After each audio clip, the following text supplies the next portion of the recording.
Past papers جو پی P S C کے جو ہوئے ہیں اردو کے، ان پیپرز کو سامنے رکھ کر آپ اپنے نوٹس بھی بنا سکتے ہیں، اور ان پیپرز کی مدد سے آپ ٹیسٹ کی تیاری بھی کر سکتے ہیں۔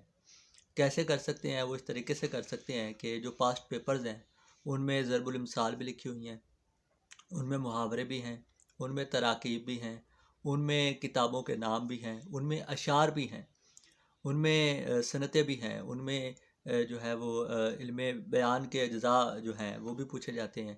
تو جو کچھ بھی پاسٹ پیپر میں پوچھا جا رہا ہے، مثال کے طور پر اگر ایک سوال ہے کہ جی علامہ اقبال کی نظم ساقی نامہ، علامہ اقبال کی نظم ہے، تو سوال ہو سکتا ہے کہ جی ان میں سے کون سی نظم ہے جو علامہ اقبال کی ہے؟ 4 آپشن ہے، ان میں ایک آپشن آ جاتا ہے جی ساقی نامہ، وہ علامہ اقبال کی نظم ہے۔ وہ یہ بڑا مشہور سوال ہے۔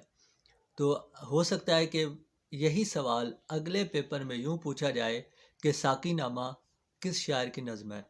تو وہ علامہ اقبال کی ہے۔ ہو سکتا ہے اگلے پیپر میں یہ سوال یوں پوچھا جائے کہ ساقی نامہ کی ہیئت کون سی ہے؟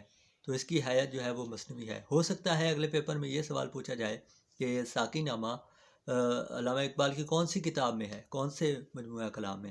تو یہ چیز ہوتی ہے کہ ایک ایم سی کیو کو پکڑیں، ایک کثیر الانتخابی سوال لیں، اور اس سوال کو جتنے بھی اینگل سے پوچھا جا سکتا ہے گھما پھرا کے، اس کے تمام اینگلز جو ہیں وہ نوٹ کر لیں کہ یہ سوال ہے، اس سوال کو اس اینگل سے پوچھا جا سکتا ہے، وہ سارے آپ لکھ لیں۔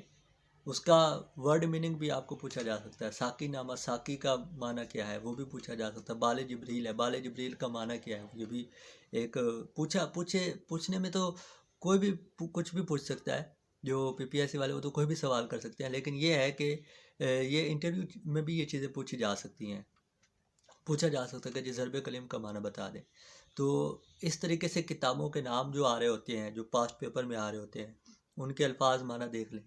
اسی طرح مصنف کا نام آتا ہے، بعض اوقات مصنف کے نام کا ہمیں پتہ ہوتا ہے، اس کے قلمی نام کا نہیں پتہ ہوتا، یا قلمی نام کو پتہ ہوتا ہے، اصلی نام کا نہیں پتہ ہوتا۔